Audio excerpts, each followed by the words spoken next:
SeaWorld, we're not only committed to the men and women in uniform, but to the world we share as well. Now please enjoy Orca Encounter.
The world has one interconnected ocean, a vast blue expanse critical to life on Earth.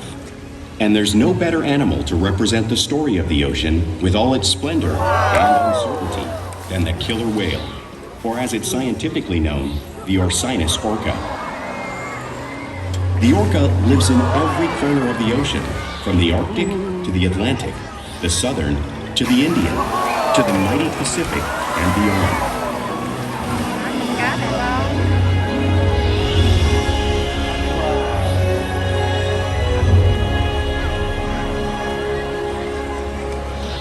This whale's story is the ocean's story, and it is one we all share.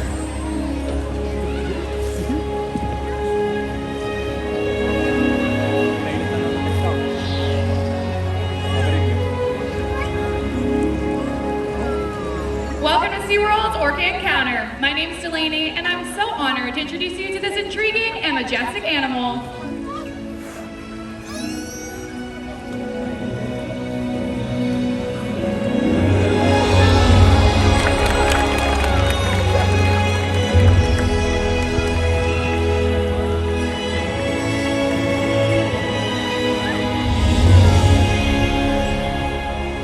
There's nothing like seeing killer whale up close and learning about them and their natural behaviors. We hope this Orca Encounter will help all of you gain a great appreciation for these magnificent creatures and all that they represent.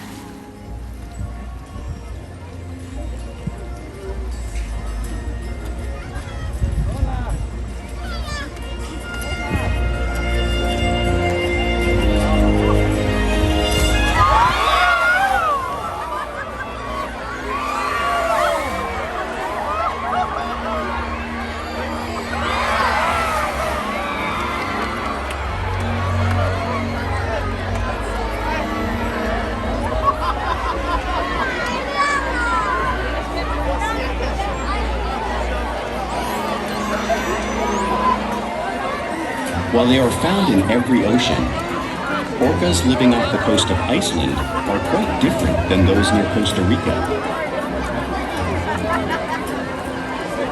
In fact, there are at least 10 types or ecotypes of killer whales.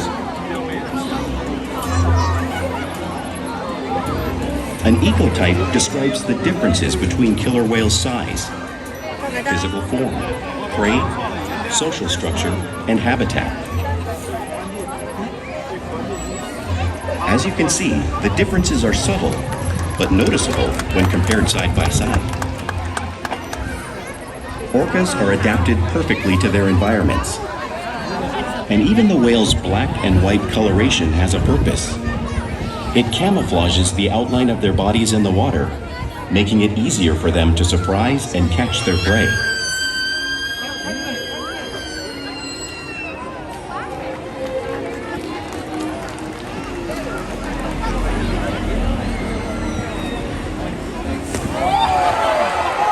When viewed from above, the black of the whale blends in with the dark depths of the ocean.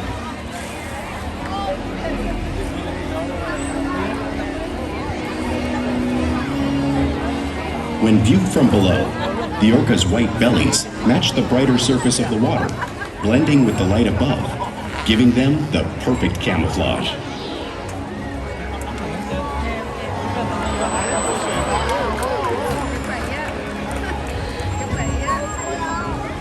Coi cá nè thôi, cá đang chuẩn bị dập nước sao?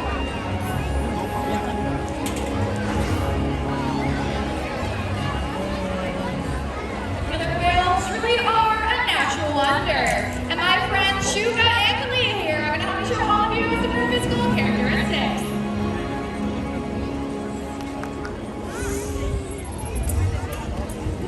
Their wobble is perfectly designed to allow them to get a quick breath of air on the surface of the water. Even the location of their eyes works to their advantage. It may appear that their eyes are in this white oval eye patch, however, that's a visual distraction. Their eyes are actually located right in front of that white patch, camouflage from thrashing prey. The fin on the back of the whale is called the dorsal fin, which helps stabilize them as they swim, as well as assist in thermoregulation. This fin has no bone or muscle structure inside of it, which is why you may see it curved, just like Shuka's and Ulysses. The flippers located on either side of the orca's body are called pectoral flippers, and are mainly used for steering and stopping. Pectoral flippers have 5 bony digits inside them, just like the human hand.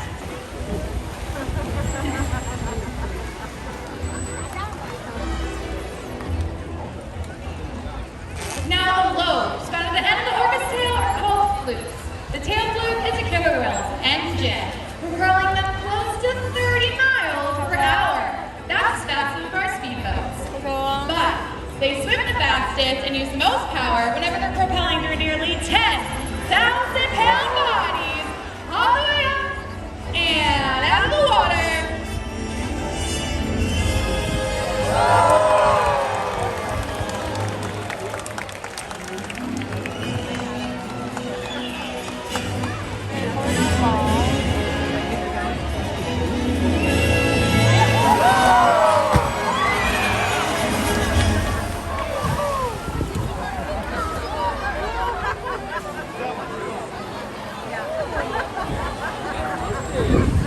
Killer whales are highly social animals with a well-defined social structure.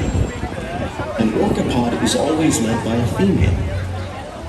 Though just half the size of her male counterpart, she is in charge. It's all about attitude, not size.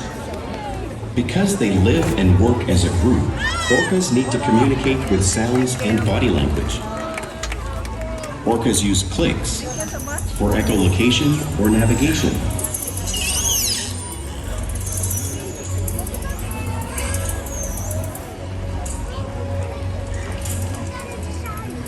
Whistles to socialize in the pod. And calls for group coordination and hunting.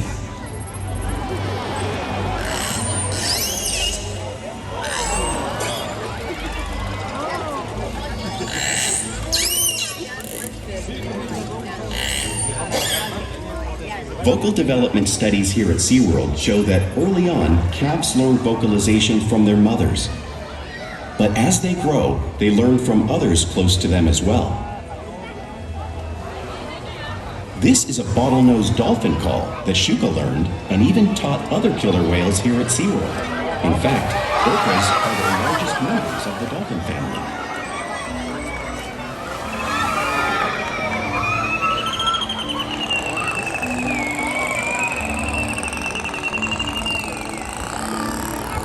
Whales here and in the wild use vocalization to communicate all the time.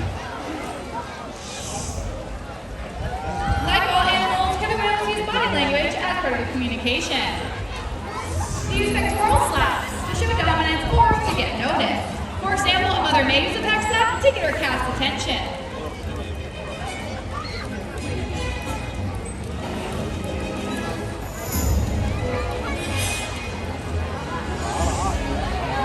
But when they really want to be heard, they preach.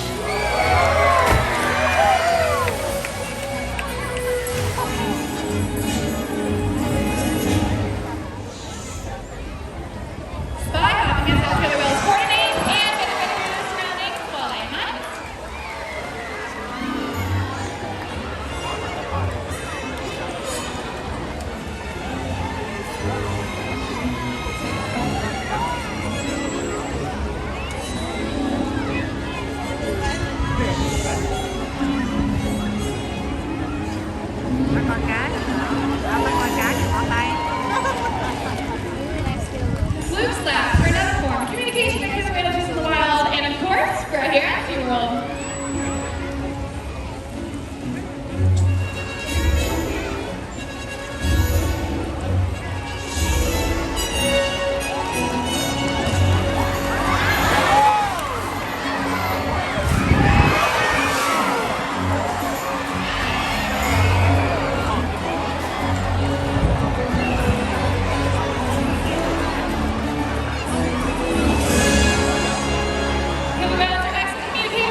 killer whales work together to rear their young, protect their pod, and most importantly, pursue and catch their prey. Every day they cooperate to survive in the wild oceans of the world. The orca's hunting techniques are as varied as the whales themselves. Norwegian killer whales will circle herring, herding them together. The whales use sounds to coordinate with each other and to disorient the herring. With the fish confused and contained, the whales stun them with their powerful tail flukes, making for an easy meal.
In this example, we see the larger male orcas surround a sperm whale, forming a perimeter, while the females continue to drive the whale forward until it reaches exhaustion.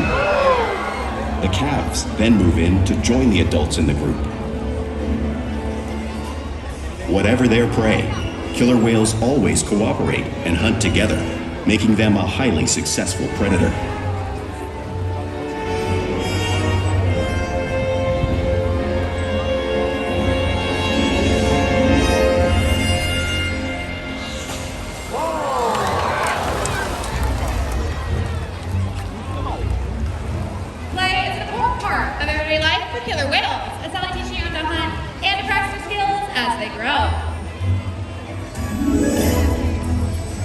You can find killer whales interacting with each other and showing off the playful side all the time in the wild. We see it here at SeaWorld too.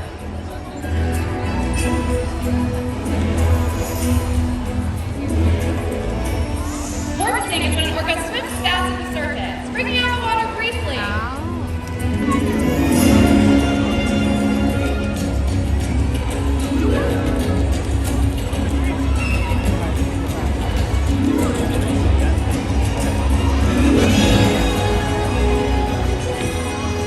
You can find them doing this with catching for navigating the boat or surfing away.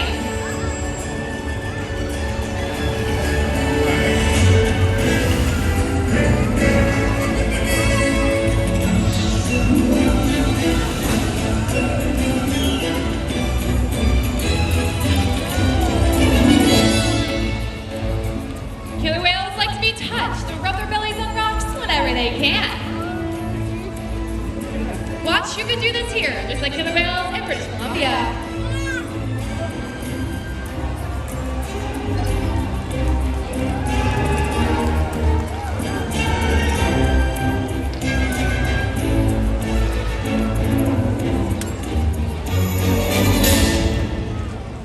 You can find killer whales imitating each other all the time. They're constantly mimicking and, of course, learning from one another.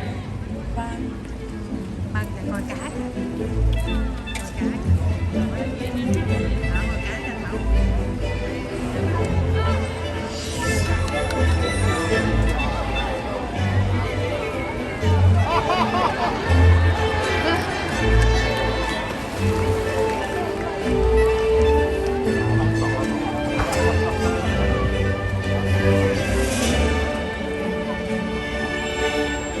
Playful behavior has a purpose. In the wild, a tail whip is used to stun fish.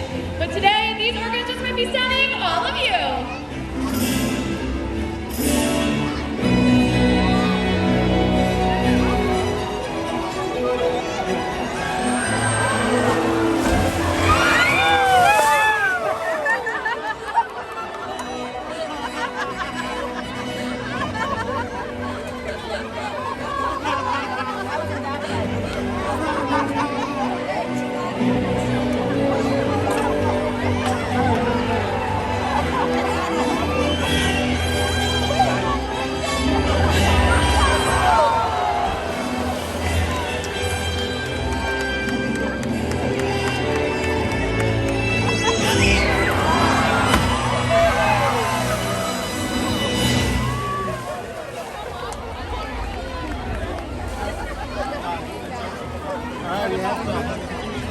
All day, every day, which allows them to share trust relationships, provide optimal health care, research, and quality of life.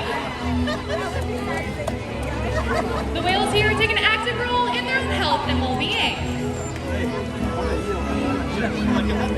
They will roll over and offer their tail flukes, which allows us to obtain a blood sample from the veins running through them. Therefore, we can monitor their overall health. You can see Leah and Ulysses practicing this on stage.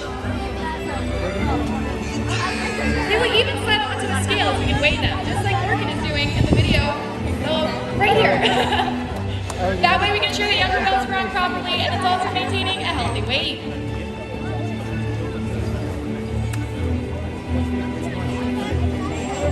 And we even take a breath sample from their blowhole. All of this is possible because of the trust relations that we built together day after day, right here at SeaWorld. And now I'd like to take the time to introduce you to a very special whale. Let's give it up to 31-year-old Shuka. Shuka originally came to us from France, and when she came to the U.S., she lived with a bottlenose dolphin, where she ended up learning how to speak bottlenose dolphin. She brought that same sound to SeaWorld San Diego and taught several of the other whales that same vocalization. She loves hanging out with her trainers and having fun, and just learning new things. She also enjoys giant snowballs and ice cubes. She lives here with 7 other killer whales, where together they have inspired thousands around the world. Hopefully you all here today as well to help protect and conserve this beautiful animal and the wild counterparts.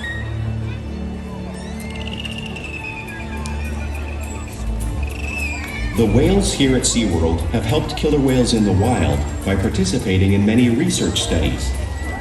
One ongoing study monitors the whale's heart rate and breathing to understand how marine noise pollution from ship engines and other sources affect wild populations. In another study, scientists from NOAA, the National Oceanic and Atmospheric Administration, took measurements of the killer whales living here, including pregnant whales. By comparing these measurements with drone footage of killer whales in the wild, scientists are able to monitor the wild population's nutritional and reproductive states. Other research has been done here at SeaWorld on the mother whale's milk composition. This research will help create an effective model to understand how toxins in the ocean impact wild killer whales and their milk supply. What we learn from the whales in our care every day is actively helping whales in the wild survive. And just by being here today, you've supported our rescue, research, and conservation efforts all around the world. If we work together, like the killer whale, we can protect the future of the Orcinus orca and this beautiful planet that we all share.